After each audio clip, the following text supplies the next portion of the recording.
Hey, Baran, let's scrap the license agreement. Instead, we want to buy your company for £1 million sterling. Our secretary will send you the deal terms.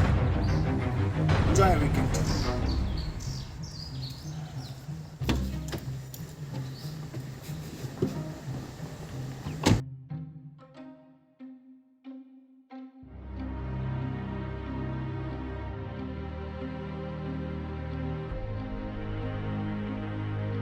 Hey David, I'm calling on behalf of my client Baron. We have reviewed your offer, but let me tell you, this deal will not be going ahead.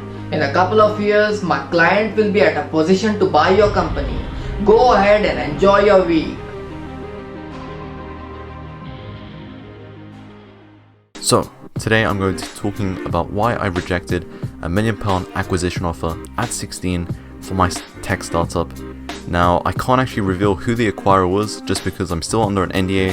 However, my lawyer did give me the green light to disclose the deal terms and get into why £1 million on a contract isn't the same as $1 million in cold cash. So, let's get into it.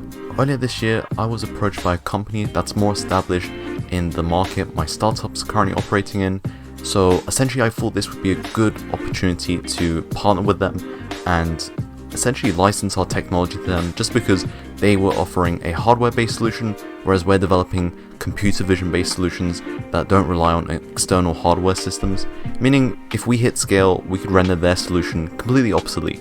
And so I guess that's what really attracted them to reach out to me in the first place. And essentially I was considering them more as a customer where I could actually license our technology to them and tap into their client base. But as I saw them as another potential client, they saw me more as an opportunity to exploit. Since at that point, I had an early product with a small tech team of 3, but after all the product demos and meetings we'd had, I was ready to draft up the license agreement, as I thought this would be like another white label service. But on that Saturday morning, that was when I got the call from the company's CEO. That's when everything changed. Okay, so once I'd actually received this long contract over email, I knew I really didn't understand the deal or the terms around it. So I went about contacting a bunch of different M&A or mergers and acquisition lawyers over on LinkedIn to try to get them to review the deal. After a couple of email exchanges back and forth with my M&A advisor and the other company's CEO, this was the deal we had ended up being pleased with. So before we get into the breakdown, you need to understand how a company buys another company, especially in the tech space. So let me give you a quick crash course on M&A 101, mergers and acquisitions. Number 1, most deals fail. Number 2, most deals take stupid amounts of time to actually materialize, and that's if they even get to that stage. Okay, so in all seriousness, M&A deals happen because there's some sort of value to be attained from actually buying another company. So in my case, this was a strategic value, so we had intellectual property that this acquirer could actually integrate into their product offerings for their customers. And again, this is some of the most common types of acquisitions in the tech space, but it's different across all sorts of industries. So the £1 million offer was structured like this. Firstly, we would have some significant stock options in the acquirer's company. Secondly, we would also have a cash payout structured as like an earnout, meaning over the course of a couple of years, we would basically receive some cash payments if the product was actually successful within the new company. And thirdly, of course, we would have some high-paying jobs at this new company to continue working at what we were already developing. So yeah, it sounds like a pretty good deal. Let's actually get behind the numbers. How was this all broken up? How much were you paid? What was the offer? What were the stock options valued? Okay, I hear you out. Let's get into the numbers behind the deal. Okay, so the numbers look like this. 10% stock option pool with 3 years of vesting, and out of this, my personal ownership was 6%, which was roughly valued at 700k, I believe, based on the company's current valuation. And this wasn't considering the fact that they were actually looking to raise another round of financing. And then there was also the 300k earnout which was, and this is £300,000 earnout, which was structured over a period of 3 years. Again, there is a fine print into this, which is, of course, if the product is successful, and this still hadn't been defined in that contract as of yet. And we also had a 50k cash on completion, so this was on completion of the contract being signed. So this was more of like a little, I guess, carrot on the stick to kind of get the deal moving quicker. And I believe my M&A advisor had negotiated just this extra add-on there, and this was paid out in 4 quarters over the course of a year, basically. And for the salaries, it was originally, they had actually offered us a 60k base salary with a 30k performance based bonus, but my advisor had actually recommended not to go ahead with that, just because the performance bonus had some vague terms, to say the least.